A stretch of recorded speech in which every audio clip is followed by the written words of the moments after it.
아멘. 기도에 감사합니다. 오늘 본문은 고린도전서 12장 12절부터 31절까지 말씀으로 너는 내 몸이라 이렇게 이 제목으로 말씀을 드리도록 하겠습니다. 우리가 이렇게 말씀을 받는 이유는 말씀을 계속 듣는 이유는 구원받지 못한 자가 그 말씀을 통해서 구원받게 하려 함이고 구원받은 자에게도 여전히 말씀이 필요합니다. 이 말씀이 우리를 온전케 하고 선한 일을 행할 능력을 갖추게 하기 위한 것이죠. 디모데후서 말씀 잠시 보겠습니다. 디모데후서 본문은 조금 이따 보고요. 디모데후서 3장 15절을 제가 보겠습니다. 디모데후서 3장 15절. 또 어려서부터 성경을 알았나니 성경은 능히 너로 하여금 그리스도 예수 안에 있는 믿음으로 말미암아 구원에 이르는 지혜가 있게 하느니라 이렇게 얘기했습니다. 근데 여기까지가 전부가 아니라 모든 성경은 하나님의 감동으로 된 것으로 교훈과 책망과 바르게 함과 의로 교육하기에 유익하니 이는 하나님의 사람으로 온전하게 하며 모든 선한 일을 행할 능력을 갖추게 하려 함이라. 그래서 말씀이 필요한 겁니다. 그래서 우리는 성경이 말하는 바를 들어야 됩니다. 성경이 말하는 바를 계속 듣고 이 말씀이 우리에게 다가오면 이 말씀이 점점 우리를 온전한 자로 세워가고 선한 일을 행할 능력을 갖출 수 있도록 그 힘을 이 말씀이 주시는 겁니다. 그래서 항상 성경이 뭐라고 얘기하는가, 말씀이 뭐라고 얘기하는가를 우리는 적어도 하나님의 사람이니까 귀 기울여야 됩니다. 그러면 말씀이 구원받은 우리가 어떤 존재인지를 점점 깨닫게 합니다. 사실 이거는 자연 발생적인 생각일 수 없습니다. 우리가 암만 생각을 해도 이 성경에서 말하는 바에 다다를 수가 없어요. 근데 성경을 계속 보게 되면 특별히 구원받은 우리가 얼마나 놀라운 존재인지를 성경이 계속 조명해 줍니다.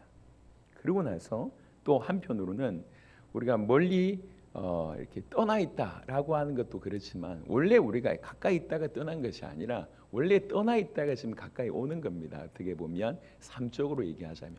근데 우리가 지금 얼만큼 가까이 왔는가?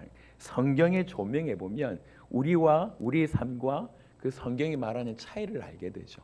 그럼 이제 점점 더 좁혀 나갈 수 있는 이런 일이 우리 삶에 일어난다는 겁니다. 오늘도 사실은 이 제목 자체가 충격적인 말입니다. 두 가지 의미로 너는 내 몸이라 라고 하는 두 가지 의미로 얘기 좀 드릴 건데요. 찬찬하게 한번 들어보시길 바랍니다. 성경이 과연 우리에게 뭐라고 얘기하시는지. 자, 본문을 보기 전에 요한복음 6장을 한번 보겠습니다. 요한복음 6장. 사실은 이 말씀을 듣고 요한복음 6장의 말씀을 듣고 그때 당시에 많은 제자들이 떠나가 있어요. 이 말씀을 듣고 야 이거 좀 심각한데 이게 좀 그렇다라고 얘기하면서 적지 않은 사람들이 이 말씀을 듣고 떠나갔어요. 6장 66절에 보면 그때부터 그의 제자 중에서 많은 사람이 떠나가고 다시 그와 함께 다니지 아니하더라. 뭔가 굉장히 충격적인 말씀을 하셨던 것 같아요. 그래서 그냥 무리가 떠나간 것이 아니라 자기 인생을 던져서 그의 제자라고 했던 사람들도 바로 이전에 얘기하셨던 이 말씀 때문에 이거는 내가 잘못된 선택을 했다.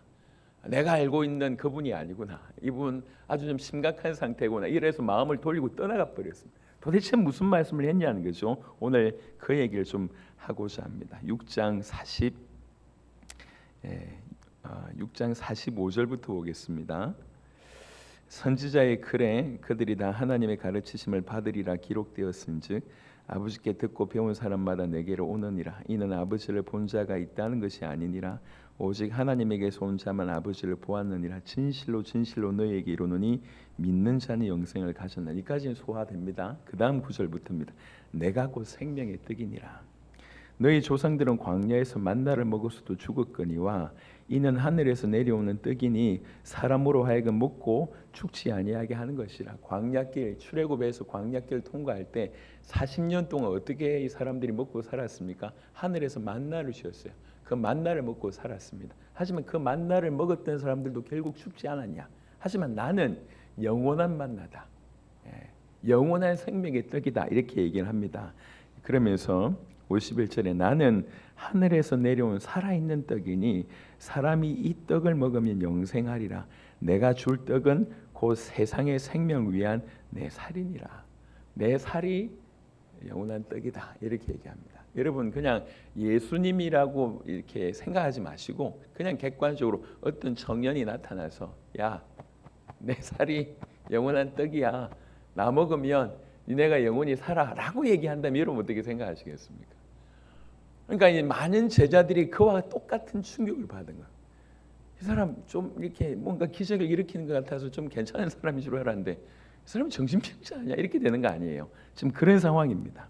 52절에 그러므로 유대인들이 서로 다투어 이르되 이 사람이 어찌 능히 자기 살을 우리에게 주어 먹게 하겠느냐 라고 막 수군거립니다. 예수께서 이르시되 내가 진실로 진실로 너에게 이르노니 인자의 살을 먹지 아니하고 인자의 피를 마시지 아니하면 너희 속에 생명이 없느니라. 내 살을 먹고 내 피를 마시는 자는 영생을 가졌고 마지막 날에 내가 그를 다시 살리리니 내 살은 참된 양식이요 내 피는 참된 음료로라. 내 살을 먹고 내 피를 마시는 자는 내 안에 거하고 나도 그의 안에 거하나니 살아계신 아버지께서 나를 보내시며 내가 아버지로 말미암아 사는 것 같이 나를 먹는 그 사람도 나로 말미암아 살리라. 이것은 하늘에서 내려온 떡이니 조상들이 먹고도 죽은 그것과 같지 아니하며 이 떡을 먹는 자는 영원히 살리라라고 얘기했습니다. 이 충격적인 선언 때문에 그렇게 쫓아다녔던 제자들도 고개를 돌리고 다 떠나갔습니다. 자, 우리는 오늘 이 충격적인 말을 이해해야 된다는 거예요. 비슷한 말씀을 또 한 구절 보겠습니다. 누가복음의 22장에 누가복음 22장에 그 유월절 이렇게 마지막 잡히시는 그날 밤에 했던 그 마지막 성만찬 때에 누가복음 22장 19절에 성찬식을 하면서 이렇게 얘기합니다. 또 떡을 가져 감사 기도하시고 떼어 그들에게 주시며 이르시되 이것은 너희를 위하여 주는 내 몸이라. 너희가 이를 행하여 나를 기념하라 하시고. 우리 주님이 내 살을 먹어야 된다, 내 피를 마셔야 된다고 하는 것은 그냥 육신적인 얘기가 아니에요. 그 실제로 그 피부를 먹는다고 영생을 얻는 것이 아니라 비유를 얘기하는 거죠. 그만큼 먹는 행위는 먹어서 내 것이 되는 거지 않습니까? 그렇게 주님을 취할 때 우리가 영생을 얻는다, 이런 식의 비유였던 것 같습니다. 근데 여기서 주제할 것은 뭐냐면 주님이 자기의 살을 준다는 거죠. 실제로 자기의 목숨을 준다는 거죠. 우리를 건져낼 수 있는 유일한 방법은 자기 몸을 주는 방법이에요. 우리 주님이 왜 인간의 몸을 입으셨습니까? 죽으시려고 입으셨습니다. 우리를 살리기 위해서 자기 몸을 주시기 위해서 입으신 것입니다. 그러니까 성경에는 뭐라고 표현하고 있냐면 하나님의 아버지께서 이 하나님의 아들을 죽이시기 위해서 내어주셨다고 얘기하고, 또 다른 표현은 뭐라고 얘기하냐면 이 아들 예수님께서 우리를 위해서 자신을 주셨다고 하는 표현이, 두 가지 표현이 들어있습니다. 한번 살펴보겠습니다. 디도서, 신약 성경 디도서를 한번 보겠습니다. 이 성경 구절들을 여러분에게 보여드리고 그리고 잠시 설명드리도록 하겠습니다. 디모데 전후서 이후에 디도서라고 하는 데가 있습니다. 디도서 2장 14절 보겠습니다. 디도서 2장 14절 같이 한번 읽겠습니다. 그가 우리를 대신하여 자신을 주심은 모든 불법에서 우리를 속량하시고 우리를 깨끗하게 하사 선한 일을 열심히 하는 자기 백성이 되게 하려 하심이라. 우리 주님이 이 땅에 오신 것은 자기를 주기 위한 거예요. 자신의 목숨을 우리에게 주시기 위해서. 우리를 살리는 방법이 당신이 죽고 우리가 살 수 있는 그 방법밖에 없기 때문에, 우리를 대신해서 당신이 죽으시는 방법밖에 없기 때문에 이 땅에 오신 이유가 뭐냐면 자신을 주기 위해서 오셨다는 겁니다. 또 하나의 각도가 로마서 8장에 있습니다. 로마서 8장 32절 보겠습니다. 로마서 8장 32절 같이 읽겠습니다. 자기 아들을 아끼지 아니하시고 우리 모든 사람을 위하여 내주신 이가 어찌 그 아들과 함께 모든 것을 우리에게 주시지 아니하겠느냐. 여기 보면 자기 아들 아끼지 아니하시고 내어주시니, 내주신, 어디에 내어주셨습니까? 죽음에 내어주신 거예요. 그러니까 아들도 죽으러 갔고 아버지도 아들을 그게 옳은 길이다, 그래 잘 죽어, 이렇게 이런 분위기예요. 지금 전쟁이 막 터지고 있는데 갑자기 우리 아들이 와서 내가 전쟁터에 가서 이렇게 저들을 살려야 되겠다고 가는데 그걸 보고 아빠가 야, 너 잘 생각했다, 잘 가라, 이런 분위기예요. 이 사실 우리가 너무 구원을 쉽게 생각해서 그렇지, 우리가 너무 우리 입장에서 예수 믿으면 천국 간다더라 이 정도의 얕은 수준으로 이해해서 그렇지, 우리가 받은 복음은 그렇게 얕은 것이 아닙니다. 우리를 살릴 수 있는 유일한 길이 아들의 목숨밖에 없어요. 그래서 아들은 자신을 주셨다고 얘기하고 아버지는 이걸 뻔히 알면서도 내어주셨다고 얘기해요. 이 모든 큰 계획이 아버지에게서 나왔습니다. 우리를 살리기 위해서 아들을 주셔야 되겠다. 아들은 그걸 수용해서 또 자신을 주신 것입니다. 이것들이 성경에서 얘기하고 있고 그걸 오늘 요한복음 6장에서 피력합니다. 너희가 정말 영생을 얻을 길이 있는데 내 살을 먹어야 된다, 내 피를 마셔야 된다. 여러분, 이게 그냥 절대로 단순하지 않다는 걸 지금 제가 말씀드리는 겁니다.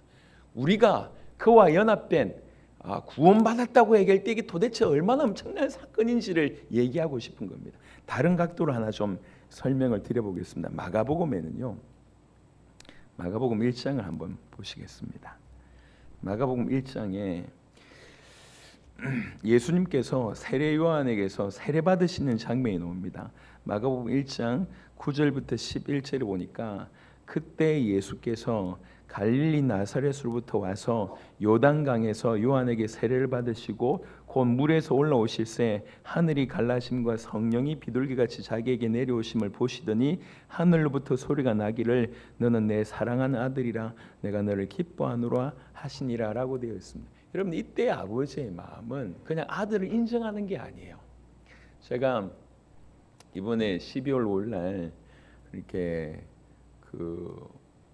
원데이 기도 컨퍼런스 우리가 했었잖아요. 그때 이제 제가 올라가려고 할 때 우리 막내가 얘기했어요. 막내가 굉장히 자랑스러웠던 것 같아요. 그래서 아빠 올라가면 꼭 내가 아빠 아들이라는 걸 좀 밝혀달라 이렇게 부탁을 했어요, 실제로. 그래서 제가 올라가서 메시지를 하기 전에 그 얘기를 했어요. 제가 우리 아들이 이런 부탁을 했다 그러니까 앉아있는 청중들이 다 좋아했어요. 그래서 제가 얘기했습니다. 나는 조혼의 아빠입니다, 이렇게 얘기했어요. 요 말이 지금 대유행을 하고 있습니다. 지금 나는 조혼의 아빠입니다, 이게 지금 저 헤브론에 굉장히 유행하고 있대요. 너무너무 좋아한다고 얘기하더라고요. 그 말을 들으면서 또 아들이 기뻐하니까 그것도 참 좋더라고요. 여하튼 그런데 지금 오늘 이 사건은 그런 의미가 아니에요. 그냥 너 내 아들이라라고 인정하는 수준이 아니에요. 예수님 왜 오셨습니까? 죽으시러 오셨습니다. 아버지가 아들을 왜 보내셨습니까? 죽음에 내보내신 거예요. 그래서 여기에 주목할 단어 중에 하나가 뭐냐면 하늘이 갈라짐이라고 하는 표현이 있습니다. 물론 이것은 실제로 이제 나타나는 현상이죠. 하지만 나타나는 현상이지만 주님의 마음을 가장 잘 표현한 것이 갈라짐이라고 하는 표현입니다. 아버지의 마음을 갈라져서 하신 거예요. 또 한 구절, 제가 오늘 굳이 마가복음 1장을 읽은 이유는 사실 마가복음 전체가 요 단어와 연결되어 있기 때문에 그렇습니다. 마가복음 15장에 보시면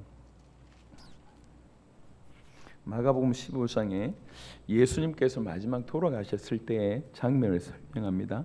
마가복음 15장 37절 38절 보시면 예수께서 큰 소리를 지르시고 숨지시니라. 이에 성소 휘장이 위로부터 아래까지 찢어져 둘이 되니라.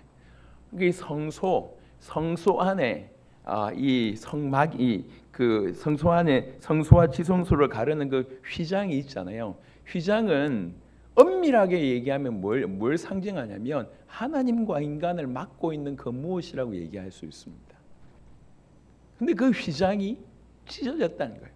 찢어짐으로 누구든지 예수의 이름으로 하나님 만날 수 있는 길이 열려졌다고 얘기합니다. 여기서 찢어짐이라고 하는 이 단어, 이게 갈라짐이라고 하는 단어하고 똑같은 단어입니다. 헬라어로 스키조라고 하는 단어입니다. 그래서 마가복음에는 갈라졌다 찢어졌다, 처음 갈라지고 마지막 찢어졌다, 그러니까 찢어짐으로 시작해서 찢어짐으로 끝난 거예요.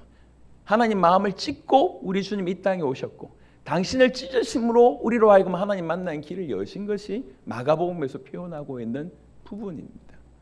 그러니까 우리가 그냥 구원받았다, 내가 천국 갔다 이렇게 생각하면 아주 우리가 낮은 입장의 생각이에요. 우리 하나님은 우리 하나를 건져내시기 위해서 예수님이 오셔서 얘기합니다. 내 몸을 너에게 주러 왔다. 그 얘기를 하는 거예요. 내 살을 먹어야 돼. 니네가 내 피를 마셔야 돼. 나 그것 때문에 왔어. 너희에게 내 몸을 주기 위해서 왔어. 아버지께서는 아들이 죽으실 줄 알매도 불구하고 아버지가 계획하셨고 아들을 내보내셨습니다. 스키조, 하나님의 마음이 찢어진, 하나님 마음이 갈라진 그 스키조로 마가복음 전체를 설명하고 있습니다. 하나님이 우리를 얼마나 사랑하시는지에 대한 얘기예요. 주님이 우리를 건지시는 방법은 자기의 몸을 주심으로 건져내십니다. 자기의 몸으로, 자기의 몸 전체를 주심으로, 그냥 본인이 행할 수 있는 능력 중에 극히 일부를 사용해서 우리를 건지신 게 아니에요. 그분은 하나님이시기 때문에, 전능하시기 때문에 아무런 별로 어떤 영향받지 않으면서 그냥 손가락으로 뭔가를 지시하듯이 그렇게 우리를 구원한 것이 아니라 전부를 들여서, 삼위일체 하나님의 전부를 들여서 우리를 건져내셨습니다. 그래서 내 몸을 준다고 얘기합니다. 내 몸을 준다. 여러분, 이 사실을 진실로 깨닫고 성령의 은혜로 그 사실을 깨닫고 이 사실을 받아들인 자에게 하나님께서 구원이라고 하는, 생명이라고 하는 놀라운 역사들을 허락하십니다. 그때 우리는 예수님을 하나님의 아들 그리스도이신 그분을 나의 주인으로 모셔드릴 때에 그때 무슨 일이 일어나냐면 신비한 연합이 일어납니다. 신비한 연합. 그냥 천국 갑니다, 구원받았습니다, 이게 아니라 진실로 이분이 하나님이라고 하는 사실, 그리스도라고 하는 사실을 깨닫고 우리의 주인으로 모셔드릴 때 아주 놀라운 신비한 일이, 그리스도와 연합되는 신비한 일이 일어납니다. 그래서 성경에는 이 하나님과 구원받은 하나님의 백성을 비유하기를 아버지와 자녀, 부자 관계로도 설명하고요, 왕과 신하, 군신 관계로도 설명하고, 주인과 종, 주종 관계로도 설명하는데 굉장히 또 하나의 설명은 뭐냐면 신랑과 신부로 설명합니다.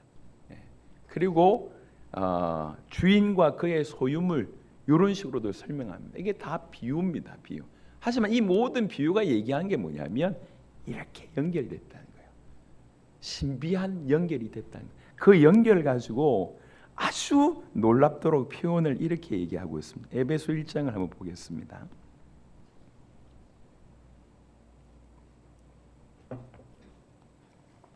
에베소 1장 22절 23절 보겠습니다.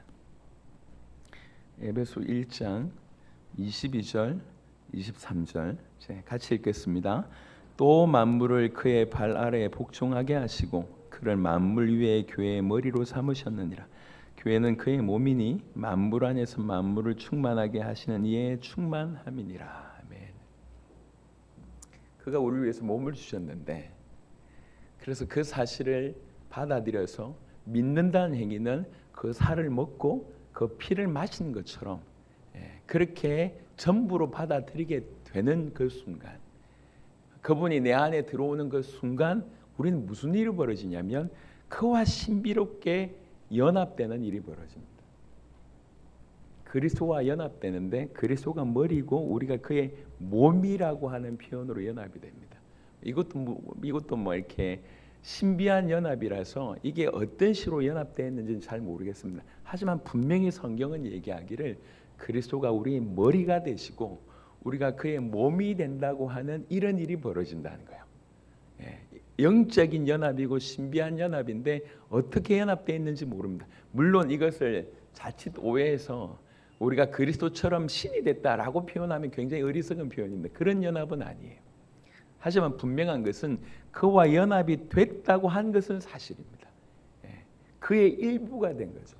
여러분, 그분은 창조주입니다. 우리는 피조물입니다. 그분은 영원하신 분이고 우리는 한계 있는 존재입니다. 그분은 모든 부분에 무한하신 분이고 전능하신 분이지만 우리는 그렇지 않습니다. 그런데 이렇게 연합이 됐다는 거예요. 이런 연합은 사실은 있을 수 없는 연합입니다. 그래서 이렇게 연합된 자를 보고 뭐라고 얘기하냐면 새로운 피조물이 됐다고 얘기합니다. 새로운 인류가 됐다는 거죠. 새 사람이 됐다는 거예요. 새 한 사람이 됐다는 거예요. 우리가 겉으로 볼 때는 별로 변함이 없는 것 같은데 사실은 너무나 놀라운 일들이 일어났다는 거예요. 왜 우리가 하나님 말씀을 계속 들어야 됩니까?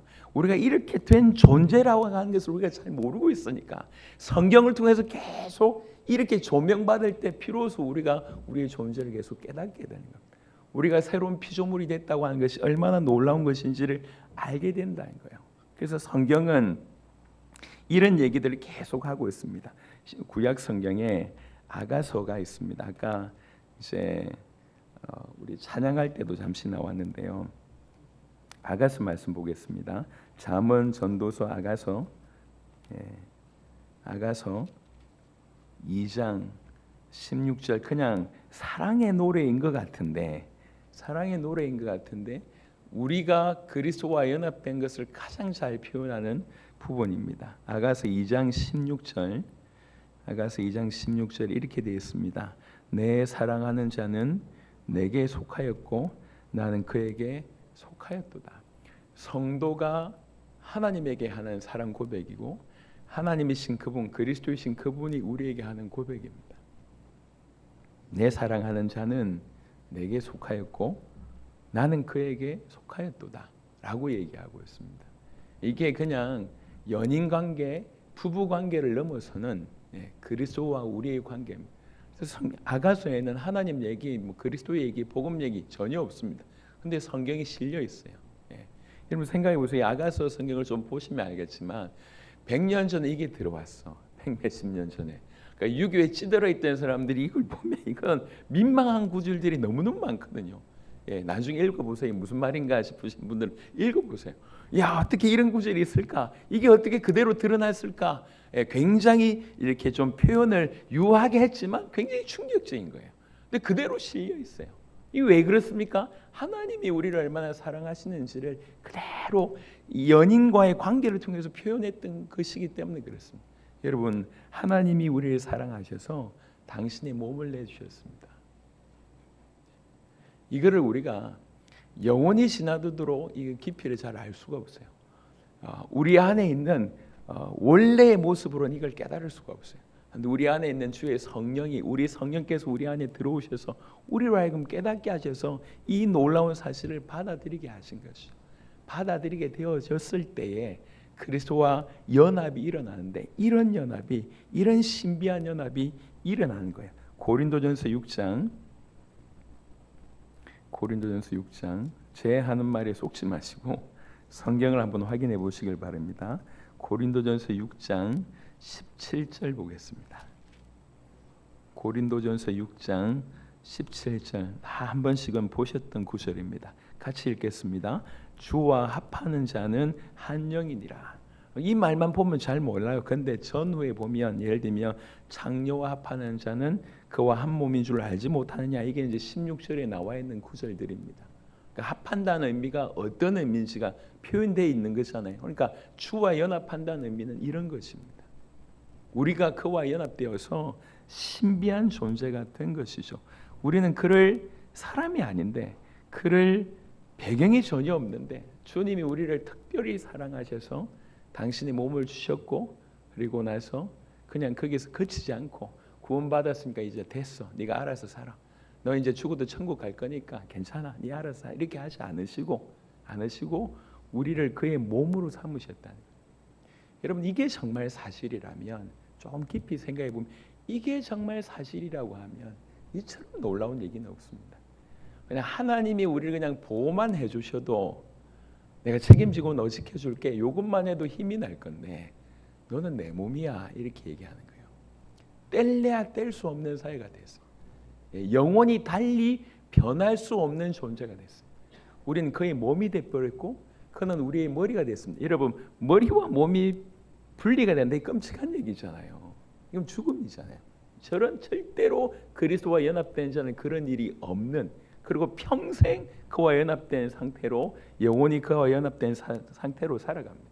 그럼 그와 연합됐다고 하는 것은 많은 얘기를 할 수 있지만 어떤 얘기를 그 안에 좀 할 수 있냐면 그와 연합돼서 우리가 신이 됐다 이렇게 표현을 할 수가 없습니다. 그리고 그의 본성에 우리가 이렇게 하게 됐다 그런 식으로 설명할 수가 없어요. 삼위일체 연합하고는 완전히 다른 어떤 배경이고요. 그리스도께서 인성과 신성이 연합됐다고 표현하는 그런 연합하고도 좀 다릅니다. 그래서 영적인 연합이지만 신비한 연합이에요. 그래서 그런 의미로 우리가 신이 됐다고는 할 수가 없어요. 하지만 분명한 것은 그와 연합했기 때문에 그에게서 우리에게 많은 것들이 흘러온다는 건 사실입니다. 그의 존재와 그의 소유가 그의 몸된 우리에게 흘러온 건 사실이에요. 그래서 성경에 보면 그리스도 예수 안에서 이런 것 저런 것 받았다고 하는 표현이 엄청 많습니다. 시간이 없으니까 몇 구절만 제가 여러분 잘 알고 있는 내용이니까 몇 구절만 한번 읽어드리면 고린도전서 1장 4절에는 그리스도 안에서 은혜를 받는다고 해요. 우리가 그와 연합됐기 때문에 그 머리이신 그분이 우리에게 흘려내 보내주는 거예요. 그리고 로마서 3장 24절에는 그리스도 예수 안에서 우리가 속량함을 받았다고 이야기합니다. 그 안에서. 그리고 갈라디아 2장 17절에는 그리스도 안에서 우리가 의롭게 되었답니다. 에베소 4장 32절에는 그리스도 안에서 우리가 죄를 용서받았다고 얘기합니다. 로마서 8장 1절에는 그리스도 예수 안에 있는 자에게는 결코 정죄함이 없다고 얘기합니다. 고린도후서 5장 17절에는 그리스도 안에서 우리가 새로운 피조물이 되었다고 얘기합니다. 그리스도 안에서 받는 축복입니다. 우리가 그리스도와 연합되어서 그 안에서 받는 축복이 이러하다는 거죠. 지금 저는 뭘 설명하고 있냐면 우리가 그리스도와 연합된 것이 얼마나 축복이냐 이걸 설명하고 싶은데 이게 존재론적으로 설명하기가 너무 한계가 있잖아요. 그러니까 그 그리스도와 연합된 이 자가 얼마나 큰 복을 받았는지를 어떻게 존재적인 축복을 받았는지를 몇 가지 그냥 예를 통해서만 언급하고 있습니다. 이거는 한 예일 뿐입니다. 로마서 6장 23절에는 그리스도 안에서 영원한 생명을 얻었다고 얘기합니다. 빌립보 4장 19절에는 그리스도 안에서 하나님께서 필요한 모든 것을 주신다고 얘기합니다. 에베소 1장 3절에는 여러분 잘 알듯이 그리스도 안에서 하늘에 속한 모든 신령한 복을 주신다고 얘기하셨습니다. 골로새 1장 28절에는 그리스도 안에서 하나님께서 우리를 완전한 자로 세우신다고 얘기합니다. 로마서 8장 35절에는 그 누구도 그리스도 예수 안에 있는 우리를 하나님의 사랑으로부터 끊을 수 없다고 얘기하고 있습니다. 존 파이프 목사님께서도 이 부분을 언급해 주셨습니다. 너무 동의가 됩니다. 우리가 그리스도와 연합됐다. 그래서 그의 몸이 됐다. 우리 주님이 나를 보고 너는 내 몸이야 이렇게 얘기한다는 거예요. 너와 나는 같은 몸이야. 한 몸이야. 너는 내 몸이야. 그러니까 도대체 우리가 받은 복이 이게 도대체 뭐라고 설명할 수 있을까요? 그러니까 너는 내 몸이야 라고 하는 너는 그리스도의 몸이야 라고 하는 이 하나로 우리 모든 정체성이 바뀌는 거예요.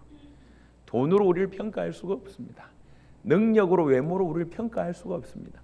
우리의 출신과 배경으로 우리를 평가할 수가 없습니다. 그 어떤 것도 너는 주님의 몸이야 라고 하는 것과는 비교될 수가 없습니다. 여러분 혼자라고 너무 외롭다고 생각하지 마시고 가진 것이 없어서 너무 힘들다고 생각하지 마시고 사람들이 나를 알아봐주지 못한다 너무 고민하지 마시고 사람들이 계속 공격한다 할지라도 너무너무 힘들어하지 마시길 바랍니다. 여러분의 정체성을 분명히 깨닫게 되길 바랍니다. 주님이 우리에게 말씀하십니다. 주님의 말씀입니다. 너는 내 몸이야. 오늘 본문 고린도전서 12장 보시도록 하겠습니다. 근데 오늘 여기에서 그쳐지는 것이 아니고 조금 더 우리 주님 우리에게 조금 더 나아가기를 원하십니다. 고린도전서 12장 12절부터 보면 몸은 하나인데 많은 지체가 있고 우리가 몸은 하나지만 손이 있고 발이 있고 눈이 있고 그렇잖아요. 지체가 있고 몸은 하나인데 많은 지체가 있고 몸의 지체가 많으나 한 몸임과 같이 그리스도도 그러하니라. 우리가 유대인이나 헬라인이나 종이나 자유인이나 다 한 성령으로 세례를 받아 한 몸이 되었고 여러분 이 선언은 굉장히 대단한 선언입니다. 그때 유대인은 헬라인을 사람 취급하지 않았습니다. 이방 민족이라고 생각해서 저 율법도 없는 것들 하나님도 모르는 것들 이렇게 얘기했어요. 근데 그 유대인과 헬라인이 한 몸이 된다는 거예요. 그리고 여러분 그때 당시에 노예가 존재했습니다. 종이 존재했다고요. 종과 자유자가 하나가 된다. 얼마 전에 불과 몇백 년만 하더라도 저 미국에서도 꿈을 꿀 수가 없는데 2000년 전의 얘기예요. 정말 파격적인 얘기가 아닙니까? 다 하나다라고 한 몸이 되었다고 선언하고 있습니다. 세례를 받아 한 몸이 되었고 또 다 한 성령을 마시게 하셨느니라. 몸은 한 지체뿐만 아니요 여럿이니 만일 발이 이르되 나는 손이 아니니 몸에 붙지 아니하였다 할지라도 이로써 몸에 붙지 아니한 것이 아니요 또 귀가 이르되 나는 눈이 아니니 몸에 붙지 아니하였다 할지라도 이로써 몸에 붙지 아니한 것이 아니니 만일 온 몸이 눈이면 듣는 것은 어디며 온 몸이 듣는 곳이면 냄새 맡는 곳은 어디냐. 그러나 이제 중요한 구절입니다. 그러나 이제 하나님이 그 원하시는 대로 지체를 각각 몸에 두셨으니 하나님이 그 원하시는 대로 지체를 각각 두셨으니 만일 다 한 지체뿐이면 몸은 어디냐.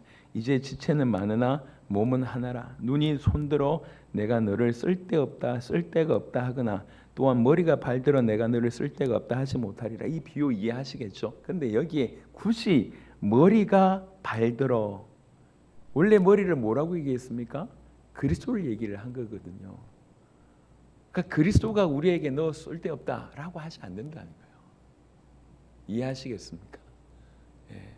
우리는 우리끼리 비교해 봤을 때 좀 더 가치 있는 인물, 좀 덜 가치 있는 분, 좀 중요한 분들, 좀 그렇지 않은 분, 좀 말이 많은 사람, 좀 말이 없는 사람 이럴 수 있습니다.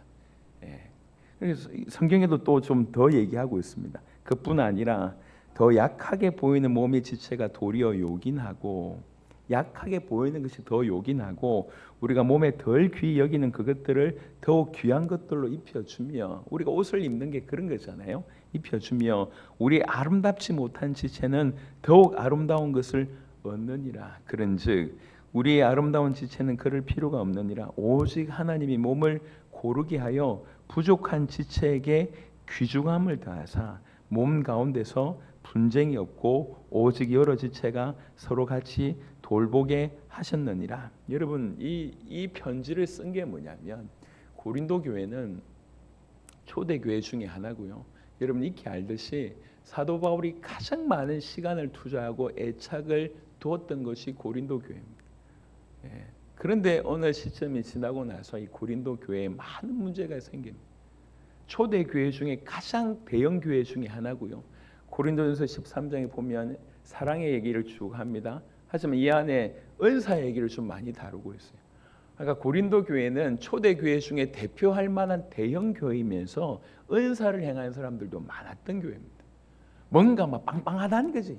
교회가 크고 사람들이 많이 모이고 그 중에 다양한 은사 가진 사람들이 있다는 거예요. 어떤 사람들은 병을 고치는 은사가 있고 어떤 사람은 예언을 하기도 하고 어떤 사람은 그 외에 뭐 기도만 해주면 뭐 이렇게 일이 되어지기도 하고 수많은 은사를 가진 사람들이 그 교회 포진해 있어요. 얼마나 큰 교회입니까? 얼마나 이름 있는 교회입니까? 얼마나 능력 있는 교회입니까? 누가 보더라도 뭔가 성령 역사하는 것처럼 보입니다. 그런데 그 교회 안에 뭐가 일어나기 시작하냐면 파가 생기는 거예요. 파가. 나는 바울파야. 나는 베드로파야. 나는 예수파야. 이렇게 파가 갈등이 생기기 시작하고 그 안에 스물스물 음란이 들어오기 시작하고요. 서로 교회 안에서 고소하는 일이 벌어지고요. 교회가 이런 상황이 벌어진 겁니다. 그런 상황 가운데 쓴 것이 고린도 전서입니다. 그 고린도 전서에서 지금 뭘 얘기하고 있습니까? 우리에 대한 얘기를 하고 있습니다. 우리가 지체가 여럿이야. 하지만 우리는 한 몸이야. 지금 그 얘기를 하고 있습니다. 우리가 내가 귀하다, 내가 덜 귀하다 그런 말 하지 마. 내가 아름답다, 내가 덜 아름답다. 우리끼리는 그런 비유가 있을지라도 하나님이 그 자리에 그 지체를 두게 하셨다. 그러면서 얘기합니다. 25절에 몸 가운데서 분쟁이 없고 오직 여러 지체가 서로 같이 돌보게 하셨느니라. 만일 한 지체가 고통을 받으면 모든 지체가 함께 고통을 받고 한 지체가 영광을 얻으면 모든 지체가 함께 즐거워하느니라. 너희는 그리스도의 몸이요 지체의 각 부분이라. 너희는 그리스도의 몸이요 또 그러면서 지체로서의 한 부분이라고 얘기를 하고 있습니다. 오늘 사실 고린도전서 12장 12절부터 31절의 결론이 바로 이 구절입니다. 하나님이 교회 중에 몇을 세우셨으니 첫째는 사도요, 둘째는 선지자요, 셋째는 교사요, 그 다음은 능력을 행하는 자요, 그 다음은 병 고치는 은사와 서로 돕는 것과 다스리는 것과 각종 방언을 말하는 것이라. 다 사도이겠느냐? 다 선지자이겠느냐? 다 교사이겠느냐? 다 능력을 행하는 자이겠느냐? 다 병 고치는 은사를 가진 자이겠느냐? 다 방언을 말하는 자이겠느냐? 다 통역하는 자이겠느냐? 너희는 더욱 큰 은사를 사모하라. 내가 또한 가장 좋은 길을 너희에게 보이리라. 그러면서 사랑의 메시지를 쭉 얘기하고 있습니다. 자, 두 번째, 우리 주님이 너는 내 몸이야 라고 한 것은 주님의 음성이었습니다. 그리고 두 번째, 여기서 더 나아가기를 한 성도가, 구원받은 모든 성도가 한 몸이라는 거예요. 그래서 우리가 서로에게 할 수 있는 게 뭐냐면 너는 내 몸이야 라고 할 수 있다는 거예요. 그럼 이건 쉬운 일은 아닌 것 같습니다. 여러분, 우리가 얼마나 복음과 아직 멀리 있는지를 보일 수 있는 것 중에 하나가 요겁니다. 이겁니다. 우리는 하나님을 믿노라 하지만 사실은 우리 개인의 하나님으로 속하고 우리 주변을 돌아보고 또 우리 주변을 인식하는 데 너무 제한적입니다. 근데 성경은 충격적으로 얘기합니다. 우리가 한 몸이래요. 내 옆에 있는 성도가 내 몸이래요. 이렇게 얘기하고 있습니다. 이 얘기를 하고 있지만 이 얘기를 사실은 이미 처음 들은 얘기가 아니라 우리가 이미 알고 있지만 온몸으로 우리가 거부하잖아. 얼마나 우리가 말씀과 맞지 않는 삶을 살고 있는지를 보는 한 부분입니다. 여러분, 성경 몇 구절 한번 볼게요. 마태복음부터 보겠습니다. 마태복음 22장, 주님의 음성을 한번 들어봅시다. 마태복음 22장 37절부터 36절부터 보겠습니다. 율법사가 예수님께 찾아와서 시험하는 장면인데요. 마태복음 22장 36절, 선생님, 율법 중에서 어느 계명이 크니까? 37절에 예수께서 이르시되 네 마음을 다하고 목숨을 다하고 뜻을 다하여 주 너희 하나님을 사랑하라 하셨으니 이것이 크고 첫째 되는 계명이요. 여기에서만 끝나면 그나마 괜찮을 것 같은데 둘째도 그와 같으니 네 이웃을 네 자신같이 사랑하라 하셨으니. 여러분, 성경에 보면 도무지 우리가 지킬 수 없을 것 같은 성경 구절들이 많습니다. 예를 들면 이 뺨을 때리면 저 뺨을 내어주라 라고 하는 이런 구절. 지금 이 시대에 이런 거 적용하면 안 되는데 그런 걸 막 요구해요. 근데 성경에 보면 그런 요구가 많아요. 그러니까 그런 부분에 소화되지 않는 상태에서 순종하려고 하면 그냥 병 생깁니다. 중요한 건 뭐냐면 왜 내가 이걸 해야 되지라고 하는 이유가 우리에게 다가오면 이렇게 된다는 거예요. 그 이유가 뭐냐면 네가 어디서 구원받는지 아니? 네가 어떤 구원받는 줄 아니? 그리고 네가 내가 됐어. 네 몸이, 너는 나의 몸이야. 너는 나와 하나가 됐어. 내가 원하는 대로 너는 같이 가는 거야. 왜 그러냐? 너는 나의 몸이니. 너와 내가 함께 하나님의 의를 이루자, 아버지의 뜻을 이루자라고 우리 주님 얘기하고 있습니다. 이게 우리 것이 되어질 때, 이게 없었을 때 죄와 연합한 상태로서의 객관성, 합리성, 기타 등등 자기 이익 추구하는 삶으로 봤을 때는 도무지 이러면 안 돼요. 근데 내가 이렇게 변화됐다는 걸 인식하게 됐을 때 우리는 다른 삶을 살게 되는 겁니다. 그 중에 하나가 이런 겁니다. 이웃을 사랑하래요. 뭐처럼요? 내 자신같이. 그러니까 성도를 뭐라고 얘기하냐면 내 몸이래요. 여러분 잘 한번 생각해보세요. 나중에 집에 가면 충격될 겁니다. 이불 뒤집어 쓰고 잘 때 이게 충격적인 말이구나. 그때 알게 될 거예요.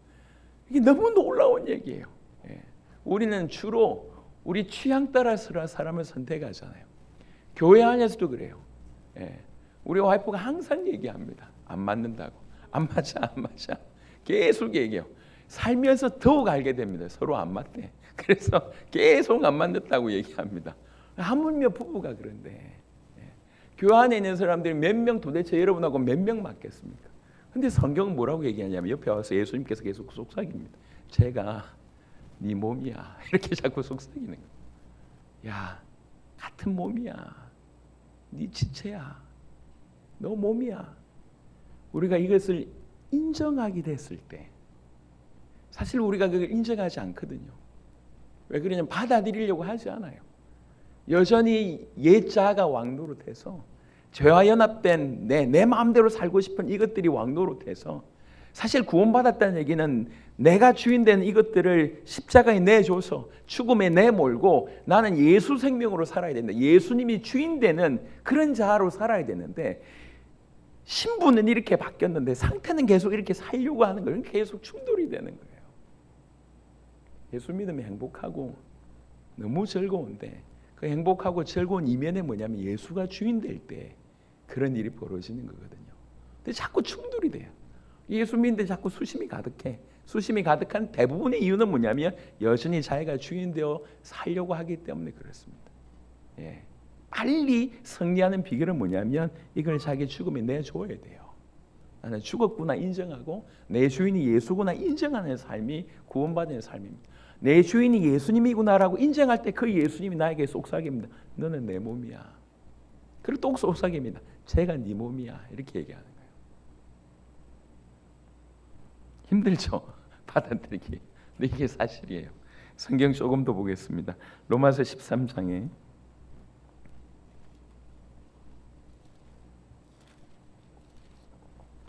로마서 13장 로마서 13장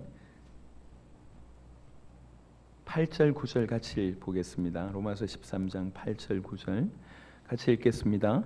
피차 사랑의 빛 외에는 아무에게든지 아무 빛도 지지 말라. 남을 사랑하는 자는 율법을 다 이루었느니라.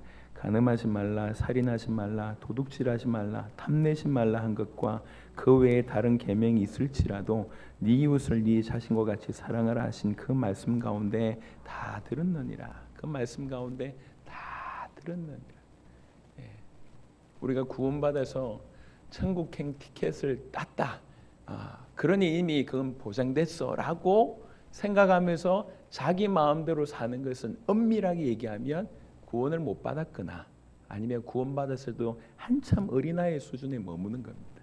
그런 사람은 주의 일을 할 수가 없습니다. 주님을 기뻐할 수도 없습니다. 지가 주인 돼서 사는데 어떻게 주님이 기뻐하시겠냐 말이에요.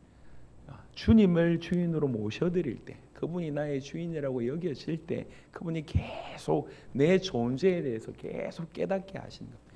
야, 너는 저기 우상 가문에서 아까 기도한 대로 부름 받아가지고 겨우겨우 허덕허덕거리는 그런 인생 아니야. 밥 먹고 살기 위해서 그렇게 아둥바둥거리는 그런 인생이 아니야. 너는 내 몸이야. 너는 내 신부고 너는 내 몸이야. 이렇게 얘기하시는 거예요. 가만히 생각해보면 너무 놀라운 얘기잖아요. 그리고 조금 더 나아가서 야, 우리가 한 몸이야. 그리스도가 머리고 우리가 한 몸이래.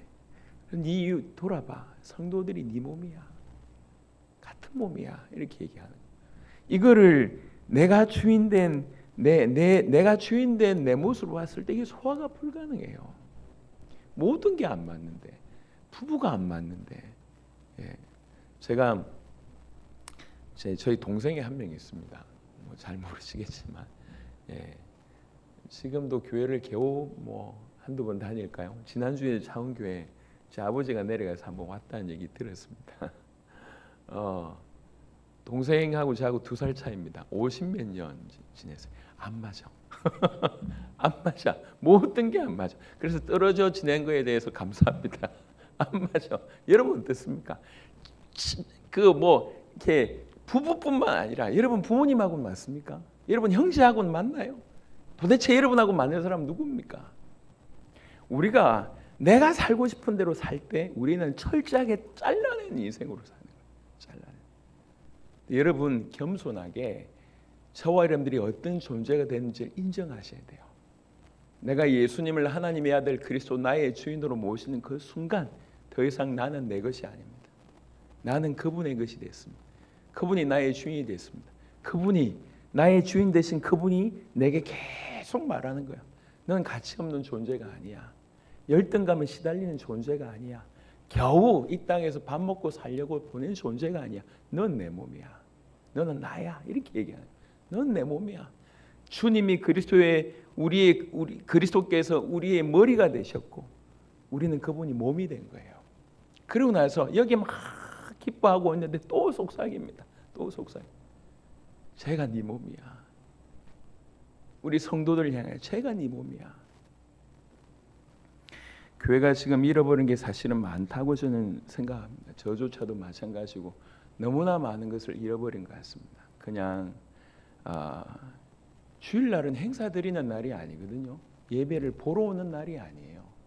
예배를 드리러 오는 거예요. 온몸을 드리러 해서 온 것이고 주님이 나에게 말씀하시면 무조건 듣겠습니다. 그런 자세로 오는 겁니다. 그럴 때 주님이 말씀으로 우리 가운데 임하시고 말씀에 충만히 있을 때 걱정과 고민과 다 죽게 됐다 그 모든 상황이 그 말씀 하나로 우리가 도대체 누구이며 여러분 우리가 주님의 몸이라고 하는 것은 많은 걸 상징합니다. 끝까지 책임지겠다는 것이 이 안에 들어있어요. 그분이 우리를 인도하시겠다 그게 들어있습니다. 모든 몸은 머리에 인도를 받게 되어 있어요. 모든 몸은 머리에 순종할 때 모든 것이 해결되게 되어 있습니다. 그분이 우리의 머리라고 하면 그분이 우리 머리라고 하면 우리가 그분의 몸이라고 하면 물론 우리 각 지체가 분명히 다릅니다. 그 다양성을 인정합니다. 손이 발 같지 않습니다. 눈이 손 같지 않습니다. 다 다릅니다. 하지만 이 모든 지체가 연결되어 있잖아요. 유기적으로 연결되어 있지 않습니까? 그게 우주적인 교회입니다. 다양성을 인정하되 연결되어 있는데 뭐 중심으로? 머리 중심으로. 그리스도 중심으로 연결되어 모든 지체가 그리스도를 바라보고 그리스도에게 순종해 갈 때에 우리가 1대1로는 순종하기 힘든데 그리스도에게 순종해 갈 때에 각각의 서로 친절하게 돕고 섬기는 그런 일들로 연결될 수가 있습니다. 그래서 갈라디아 5장에 우리 각자가 이렇게 살기를 성경은 얘기하고 있습니다. 갈라디아 5장 13절 같이 보겠습니다. 갈라디아 5장 13절 같이 읽겠습니다. 형제들아 너희가 자유를 위하여 부르심을 입었으나 그러나 그 자유로 육체의 기회를 삼지 말고 오직 사랑으로 서로 종로로 달아. 여러분 정말 사랑하면 섬깁니다. 사랑하면 섬깁니다. 그래서 우리가 너무 복음과 멀리 떨어져 있었다고 하는 지금 우리 현주소를 보자는 거예요. 나는 주님이 너는 내 몸이야 라고 얘기할 때 나는 얼마나 반응하고 있는지 얼마나 그걸 인정하고 있는지 그리고 주위를 돌아보며 이 모든 교회 지체들이 네 몸이야 라고 얘기할 때에 그래서 교회 안에서 가장 조심해야 될 건 뭐냐면 욕하는 거예요. 비방하는 겁니다. 성도를 비방하고 성도를 욕하는 것만큼 자기를 해하는 건 없어요. 그 안에서 분열이 일어나는 거예요. 이게 교회를 해치는 겁니다. 여러분 교회를 해치는 것만큼 하나님 보실 때 흉악한 일은 없습니다. 이 부분에 여러분들이 유념하셔야 됩니다. 회의를 하고 제가 말씀을 준비하면서 이게 계속 묵상이 됐습니다. 이게 무슨 말이지? 이 감이 안 오는 말이에요. 근데 성경은 계속 우리를 그리스도의 몸이래요. 그리스도와 합한 자라고 얘기하는 거예요. 그러니까 진짜로 이것이 이루어졌다면 여러분 예전에 그런 소설 많이 보잖아요. 왕자가 저기 이렇게 평민하고 그 결혼한 얘기 이런 거 많이 보잖아요. 우리가 한 번씩 꿈꾸는 그런 소설 같은 얘기잖아요. 하물며 모든 것을 갖춘 그런 사람과 난 아무것도 없는데 모든 사람을 갖춘 사람과 결혼을 한다. 이것만 해도 사실은 놀라운 일이 아닙니까? 성경은 그 얘기를 계속하고 있습니다. 창조주이신 그분이 우리 머리가 되어 주신대요. 우리를 그분의 몸 삼아 주신대요. 그냥 우리는 구원받아서 천국행 티켓만 받아도 고마워할 존재인데 그 정도가 아니라 그의 몸을 삼으셔서 우리와 영원토록 동행하신다고 합니다. 이게 성경이 하는 얘기예요. 그러니까 하나님 말씀을 통해서 이 말이 이게 무슨 말인가 계속 듣게 됐을 때 우리 안에 있는 더러움들, 우리 안에 있는 자격지심들, 우리 안에 세상의 기준과 때로서 내가 나를 정의했던 그 모든 것들이 떨어져 나가는 거예요. 다른 것들에 우왕좌왕하지 않고 하나님 앞에서 나의 정체성을 발견하게 되는 거예요. 그 안에서 자존감이 나오는 겁니다. 그 안에서 힘이 나오는 거예요. 그 안에서 비교의식이 아니라 나는 주님의 몸이구나. 영광스러운 주님의 몸이 됐구나. 그리고 나서 주님의 몸된 일부가 되게 하신 거예요. 내가 지체가 되게 하신 거예요. 그러니까 주님 몸에 보니까 나만 붙어 있는 게 아니야. 많은 지체들이 있어요. 비로소 주님과의 관계가 회복될 때 비로소 저분도 저 사람도 주님 안에 한 지체구나. 저도 내 몸이네 라고 하는 깨달음이 있는 겁니다. 그냥 세상 기준과 세상에서 형성된 죄의 습관 가운데 형성된 선입관과 판단과 내 취향으로 이게 아니라 내 몸으로 인식하게 되는 순간 품게 되고 사랑하게 되고 섬기게 되는 일들이 연이어서 오는 거예요. 여러분 사랑하는 사람을 위해서 섬길 때는 힘들 줄 모르잖아요. 사랑하는 사람을 위해서 섬길 때는 힘든 게 없어요. 뭔가 선물을 사가지고 막 갈 때 이 선물 받고 나서 이제 그 받은 대상자가 기뻐할 것을 생각하면 이게 막 좋아지는 거예요. 여러분 성탄절 얼마 남지 않았습니다. 성탄절. 지난 추석 때 선물 안 하신 분들 제가 알고 있습니다. 성탄절 왔습니다. 수요일이에요. 여러분 막 선물하려고 할 때 막 그걸 마음으로 준비하고 뭐 얼마나 기쁘냐 말이에요. 얼마나. 말씀을 마무리하겠습니다. 우리가 말씀을 계속 말씀 앞에 서야 될 것은 주님이 계속 우리의 존재에 대해서 얘기하고 있고 또 우리가 어떻게 살아야 될지를 얘기하고 있는 겁니다. 그래서 성경은 구원에 이르는 지혜도 있게 하지만 하나님의 사람으로 온전하게 합니다. 존재적으로 우리가 어떤 존재인지 깨닫게 한다는 거예요. 온전한 사람이 되고 선한 일을 행할 능력을 성경, 이 하나님 말씀이 갖추게 하는 거예요. 우리 힘이 아니라. 그래서 그 말씀을 비추어서 오늘 얘기합니다. 그리스도 그분이 우리를 위해서 당신의 몸을 주셨습니다. 당신의 몸을 주셨고 당신의 몸을 주시도록 우리 아버지는 허락하셔서 아들을 내주셨습니다. 스키죠. 마음이 갈라지고 찢어지는 그 모든 대가를 치르고 그의 몸을 주셨습니다. 우리가 이 사실을 주의 성령의 은혜로 이 사실을 깨닫고 이분을 나의 주인으로 받아들일 때 그때 그 짧은 순간 신비한 연합이 일어나요. 기가 막힌 연합이 일어나요. 지구상에 없던 연합. 예수님이 오시기 전에는 온 우주에도 없었던 새 인류가 시작됩니다. 새로운 피조물의 세계가 시작됩니다. 그분이 오심으로 그분을 믿는 자에게 이전에 없던 인류, 새 인류로 그가 머리가 되고 그의 몸이 된 이런 사람들이 등장하기 시작한 거예요. 우리도 그 안에서 그런 존재가 되었습니다. 우리는 그의 몸이 되었습니다. 그래서 우리 주님이 우리 보고 너는 내 몸이라고 얘기합니다.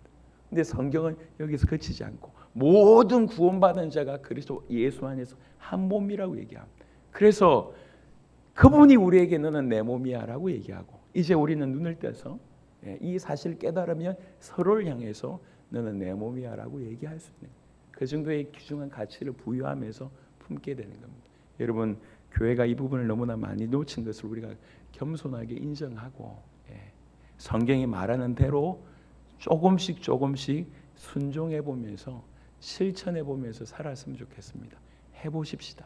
성경이 말하니까 도무지 인정하기 싫지만 내 몸이야 라고 인정하면서 조금씩 교회 안에서 사랑이 깃드는 그 일에 저와 여러분들이 쓰임받게 되기를 그리스도 예수 이름으로 축원합니다. 같이 한번 기도하겠습니다. 주님 말씀 붙들고 기도했으면 좋겠습니다. 당신의 몸을 우리에게 내주셨습니다. 그리고 그 사실을 우리가 받아들이게 하셨습니다. 그리고 우리를 그의 몸으로 삼으셨습니다. 우리는 주님의 몸입니다. 그뿐만 아니라 주님의 몸된 우리가 또 그리스도 안에서 한 몸된 우리 성도를 향하여 같은 몸이라고 인정할 것을 요구하십니다. 그럴 때 우리 모두가 복음 안에서 그리스도 예수 안에서 참으로 서로 연결되고 결합되어서 성장하는 그런 자들로 하나님이 사용하실 것입니다. 주님 이 은혜를 우리에게 허락하여 주시옵소서. 깨닫게 하여 주옵소서. 우리 간절히 한번 기도하도록 하겠습니다. 살아계신 주님 감사합니다. 아버지 하나님 오늘 고린도전서 12장의 말씀을 통하여 아버지 하나님이 우리 주님이 아버지 당신의 몸을 우리에게 허락해 주셨고 아버지 내 살을 먹고 내 피를 마시는 자 내 살은 참된 양식이고 내 피는 참된 음료로라고 말씀하시면서 당신의 목숨 당신의 피를 주님이 우리에게 허락하셔서 우리에게 내어주셔서 아버지 하나님 우리를 사시고 아버지 하나님이 그렇게 아버지 하나님의 성령으로 말미암아 그 사실을 믿어 아버지 예수님을 하나님의 아들 그리스도로 나의 주인으로 모셔드릴 때에 주님이 그 주님과 우리가 신비한 연합으로 변화되었다는 사실을 주여 진실로 알 수 있도록 하나님 역사하여 주시옵소서. 너는 내 몸이라고 얘기하시는 주님의 음성을 아버지 진실로 깨닫게 하여 주시고 모든 성도들을 서로 너는 내 몸이라고 할 수 있도록 하나님 역사하여 주시옵소서. 이런 충격적인 개혁이 주님 우리 가운데 일어나게 하여 주시옵소서. 말씀대로 믿고 말씀대로 순종하고 말씀대로 실천할 수 있도록 오 주님 우리 가운데 주님 역사하여 주시옵소서. 모든 성도들 가운데 모든 교회 가운데 복음 가득한 교회 모든 식구들 가운데 주님이 이런 은혜가 있을 수 있도록 하나님 역사하여 주시옵소서. 할렐루야. 아멘 아멘. 하나님을 찬양합니다. 주님 당신이 몸을 우리에게 주셨습니다. 그냥 주신 것이 아니라 아버지께서 내어주셨고 아들은 자신을 주셨습니다. 당신의 살과 당신의 피를 살찌 끼우시고 피 흘리심으로 그 모든 전부를 들이셔서 주님 우리를 사셨습니다. 이 사실을 깨닫고 성령의 역사로 예수님을 하나님의 아들 그리스도라고 믿고 정말 주님이 나를 위해서 어떤 대가를 치르셨는지 이해하고 이 진리를 온전히 받아들인 자에게 예수님을 주인으로 모셔드린 그 자에게 주님은 천국행 티켓을 주실 뿐만 아니라 그와 한 몸 되게 하셨습니다. 그분이 그리스도가 되시고 그리스도이신 그분이 우리의 머리가 되시고 우리가 그와 한 몸이 되게 하셨습니다. 이전에 없었던 이 놀라우신 신비적인 연합을 주님 우리에게 허락하셨습니다. 그야말로 새 인류가 되었습니다. 주님 깨닫게 하여 주옵소서. 우리에게 계속 들려주시는 너는 내 몸이라고 한 이 사실을 그래서 이것이 우리 정체성이 되고 이것이 우리 모든 삶의 기준이 되도록 하나님 역사하여 주옵시며 그뿐만 아니라 눈을 떠서 그리스도 예수 안에서 한 몸 된 성도들을 보게 하시고 그 성도들이 바로 나의 몸이라고 하는 것을 인식하는 거룩한 개혁이 우리 가운데 있게 하여 주시옵소서. 그냥 혼자 예수 믿는 그런 게 아니라 주님이 우리를 교회로 부르셨다고 하는 것을 정확하게 깨닫고 주님이 나에게 하시는 너는 내 몸이라 또 우리가 서로에게 이야기하는 너는 내 몸이라 이것이 우리를 살리며 우리를 완전 변화시키는 중요한 메시지가 되도록 축복하여 주시옵소서. 감사를 드렸고 살아계신 우리 주 예수 그리스도 이름으로 기도드렸습니다. 아멘. 아멘. 감사합니다.